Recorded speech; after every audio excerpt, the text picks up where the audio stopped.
Hey guys, welcome to another episode of Sew Not Scary, where we are destroying our fear of sewing forever.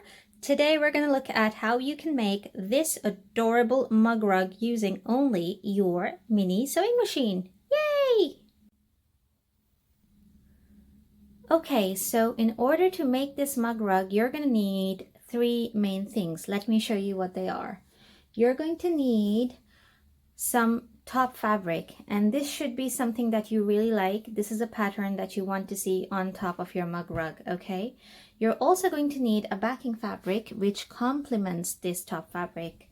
So here I've got some gorgeous orangey colored back fabric, and the orange in the top fabric complements the orange in the back fabric. And the third thing you're going to need is some batting. Now, if you don't know what batting is, I've done a detailed post on batting. I'm going to post a link to that video down below so you know exactly what batting is. Here I've got some polyester batting. It's not very thick. It's actually quite thin. Okay, so I'm probably going to double it up. I'm going to double it up and use it. But if you've got thick batting, you don't need to do it. Again, you can use cotton or polyester. It doesn't matter. Those are the three main things that you need. Now let's move on to the next step. So in the next step, we are going to cut our fabric and batting out. Now, unlike other tutorials that you might have seen regarding mug rugs, here I'm not a fan of giving you exact dimensions. You can choose to make any size of mug rug that you want to create, okay? It can be a square or it can be a rectangle. You can even make it any other shape like a circle or a triangle or a hexagon or a pentagon. Doesn't really matter. What does matter is that your backing fabric is 2 inches larger than the top fabric all around, okay? Now today I have chosen to create a square mug rug, okay? And if you struggle to cut squares out of fabric, here's a trick for you. Cut a template out of paper or cardstock and use that template to mark out the 4 corners of the square on your fabric. Now, again, if you're still struggling to create squares out of paper, here's the best bit. I've got some standard templates available on my website. I'm going to put links down below. All you have to do is simply print them out and cut them out, okay? The printing instructions are all there, okay? And it should be super easy. There's 5 inches, 6 inches, and 7 inches. Use whichever square you want. Just cut it out, okay? Put it on your fabric, mark out the 4 corners, and draw straight lines connecting those dots. So that's one word of advice. So today I'm going to be using a 7-inch square template, and using this I'm going to cut out 2 pieces of square batting, and I'm cutting out 1 piece of this top fabric, which is a 7-inch square, okay? And the last thing that I'm going to do is I'm going to cut out my back fabric such that this is actually 2 inches larger on all sides. So 7 inches, add 4 more, 8, 9, 10, 11. This is going to be an 11-inch square, okay? Because it's a back fabric. So let me cut those out and come back to you and show you what they look like. Hey guys, so I'm back from my cutting and let me show you what I've done so far. Here I've got a 7-inch top fabric square, okay? I've also cut my batting to 7 inches, which is exactly the size of the top fabric. Now, one extra step that I took with my batting is I gently ironed it down, keeping it under a layer of cotton fabric. And what it did, it's compressed the batting down a little bit. It was polyester batting. So because I was using 2 layers of batting and I compressed them using a hot iron, they're now sort of roughly fused together and they're a little more compact. It's going to help me give more structure to the mug rug. So those are my 7-inch squares. Finally, the backing fabric is an 11-inch square. Okay, so for the next step, this is what we're going to do. We're going to take our batting and place the top fabric perfectly on top of it. So we're going to match up all the corners and edges as best as possible. Yep, that's looking good to me. And we're just going to gently anchor it in place using a couple of pins. You could use clips as well if you want. I've got pins lying around, so I'm just going to use those. Here we go. That's anchored. Now let me show you what we're going to do next. Okay, so here I've got the backing fabric. I'm going to flip it over. Okay, so that's the wrong side of it facing up. I'm going to take that sandwich of batting and top fabric that I just made and place it in the center of it. And to make sure that it is in fact centered, I'm going to use a ruler and make sure it's 2 inches on all sides. So that's 2 inches. That's 2 inches. 2 inches again. And 2 inches. That was easy. So you can see how quick and easy that was. So that's centered. Now I'm going to sandwich all of these layers together. And I'm going to use the same pins to anchor them in. There we go. And what that does is it's going to minimize any shifting. Let's just use a couple more pins to anchor the whole thing together. Maybe one more. So that's 4 pins. Cool. That's looking good to me. Now let me show you what the next plan is. We have to make sure that the top fabric stays put on the batting and the bottom fabric. So I'm going to do a little bit of a quilting thing here, and I'm just going to look at the pattern on my top fabric. You're going to look at the pattern on your top fabric, and I'm going to see what's going to look good. And I'm thinking, well, I've got a hair and there's a little kind of like a leafy design all around the hair. I might just sew a nice straight stitch all around it. And that's going to look decorative, but it's also going to anchor everything together. So for this next step, let me set up my mini sewing machine and get started. Hey guys, so my mini sewing machine is now all set up. Let me just quickly walk you through what I've done. My top thread is lime green because it matches some colors in my top fabric. And in here, in the bottom bobbin case, I've just got plain white bobbin because I was just feeling lazy and I don't want to change it. So here's what we're gonna do. Let me first switch on the light, okay? And I'm gonna take the project and place it underneath the presser foot. So at the back of the machine, there is a purple lever. You can even lift it slightly higher than normal if you've got something thick to put inside your machine. So I've lifted it higher than usual, and it's allowing me to position my fabric perfectly. And let me talk you a little bit about the plan here.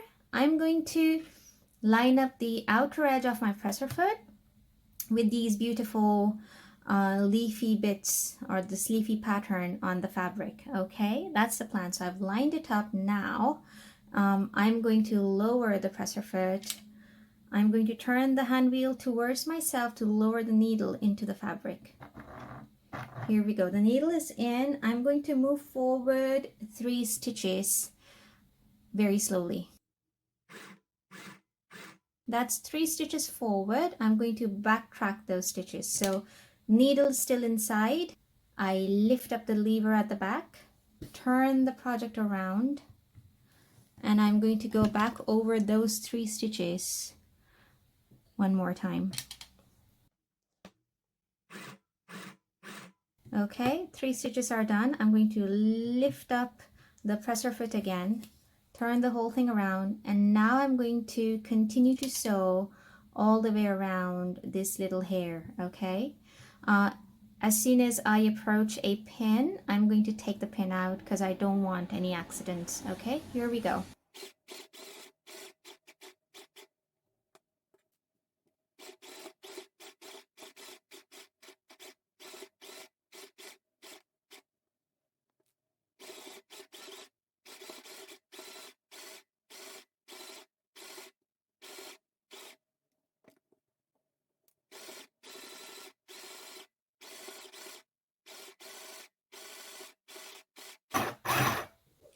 Okay, so I've now done a complete circle around the hair. I might take this one step further and do this 2 more times. And that's a common practice on commercial applique patterns. Most sewing machines that do commercial applique use a triple stitch. But because our mini sewing machine does not have the triple stitch function, to get the same effect, all you have to do is repeat the same thing twice more, and that gives you a triple stitch effect. So let me finish doing that and get back to you and show you what that looks like. Hey guys, so I've finished stitching around this pattern 3 times now. We're gonna backtrack on our last 3 stitches. So here's what we do. We go forward 3 stitches. While the needle's still in, I'm gonna lift up the presser foot, turn the whole project around, lower the presser foot and 3 stitches back. Last time, lift the presser foot, turn the whole project around, lower and 3 more stitches. And that's anchored everything in place really nicely. I'm going to lift the presser foot, take the needle out of the project by turning the hand wheel towards myself. So you can see the needle's now out, okay? Now here, right after the tension disc, I'm going to pull on the thread and make a loop, okay? Make a loop of extra thread. There we go, that's nice and long. And now I can easily take the project out from underneath the needle and snip it. Let me show you what that looks like.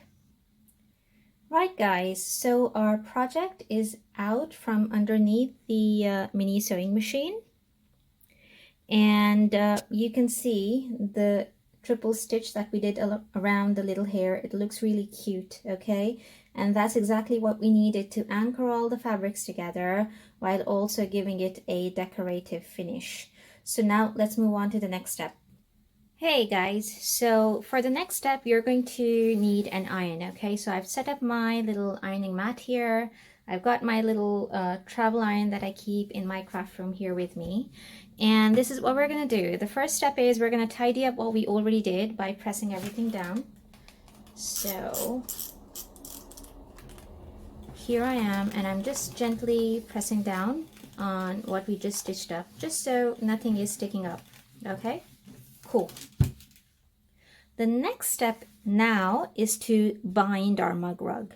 So let's start from the top, and we're going to fold the edge in and fold it over one more time like so, okay?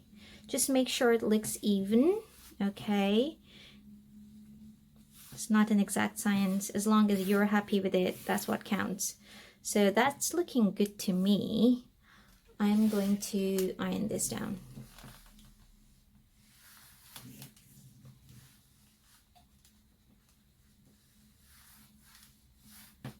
Okay.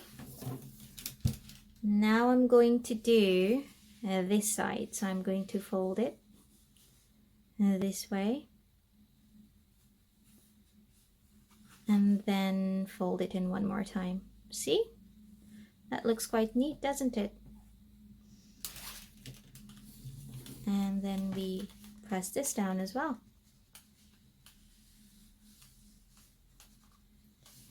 And because it's cotton, it's behaving really nicely.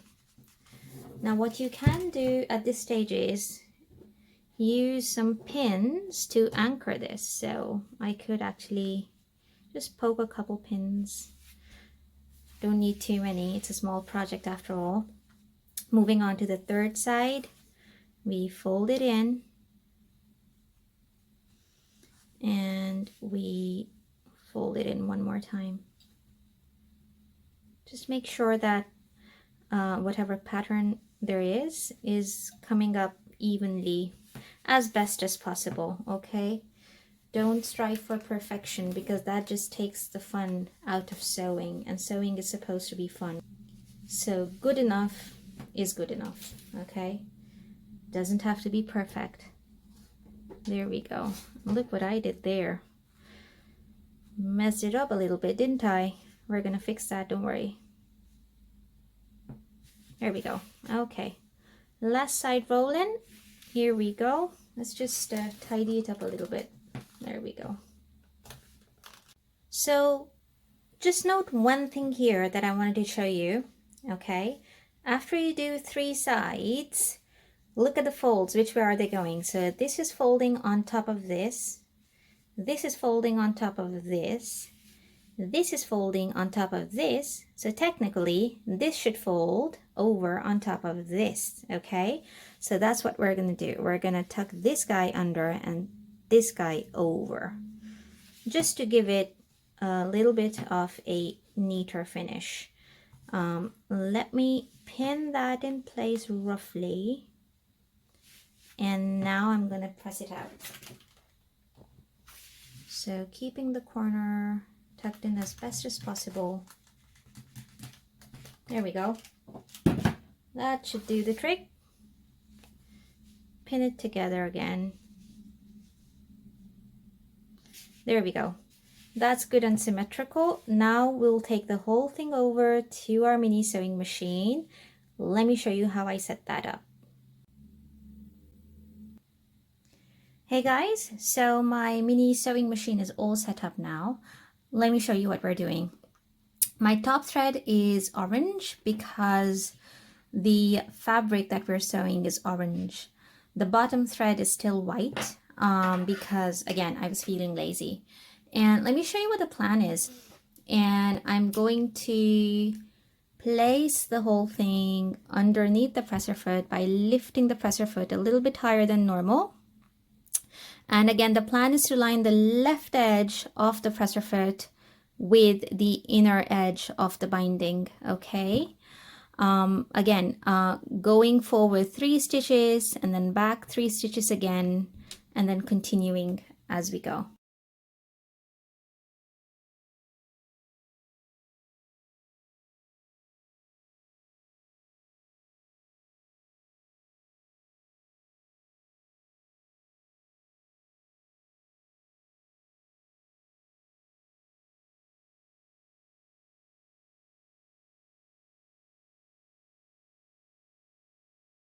Now that we've reached one corner, I'm just going to move forward 1 more stitch. Now here, as you can see, we've got a corner lifting up. So what I'll do is I'm going to lift the presser foot, turn it so that I can walk my machine into this corner, okay? Here we go. I might need something to hold it in place. There we go.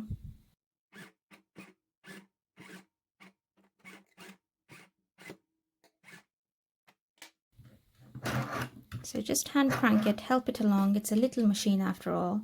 Now we lift the presser foot, turn the project around, and then we continue to sew. Okay.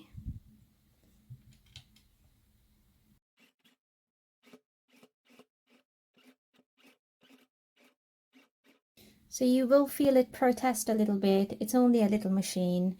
It's not designed to do very heavy duty sewing, but it's coping just fine. You just have to help it along a little bit, okay?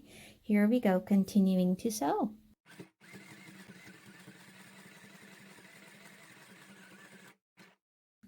Okay, so guys, at this stage, I want to share with you a little hack, and I discovered that while I was sewing this.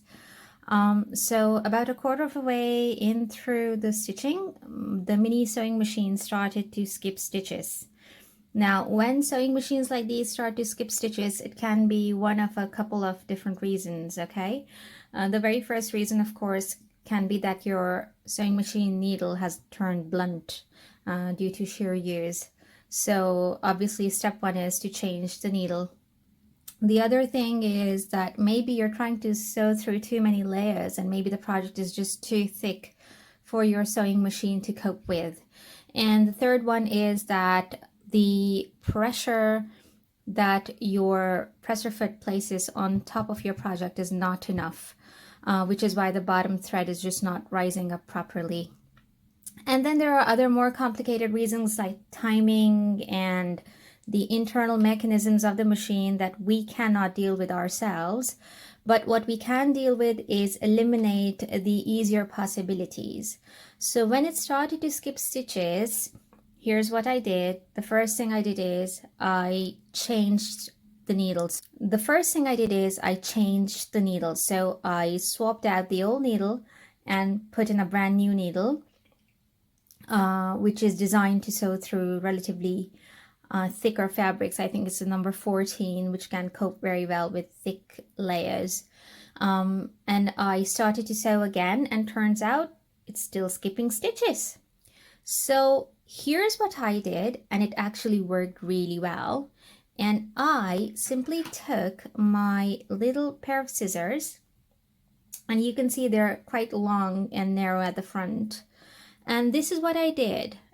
As I'm sewing, I'm using it to gently press down on the presser foot with my scissors, okay? And that's increasing the pressure on the project, and the machine stopped skipping stitches, okay? So let's do that. Let me show you what I did. So with this hand, I'm pressing down on the presser foot. Point to note, I would not recommend you do this with full size or expensive sewing machines, okay? And we sew.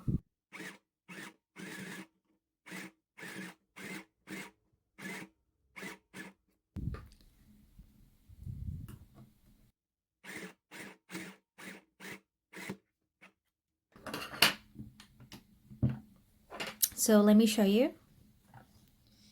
Can you guys see at the back, right there are no skipped stitches. So it was just a matter of the amount of pressure that this little machine can put on the project, which is not enough. So I'm just pressing down.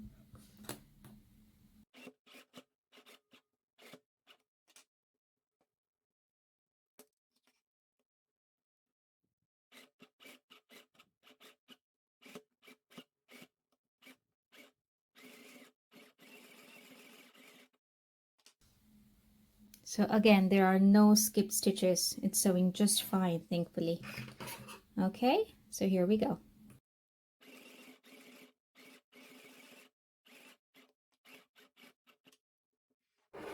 So we're locking the last few stitches now.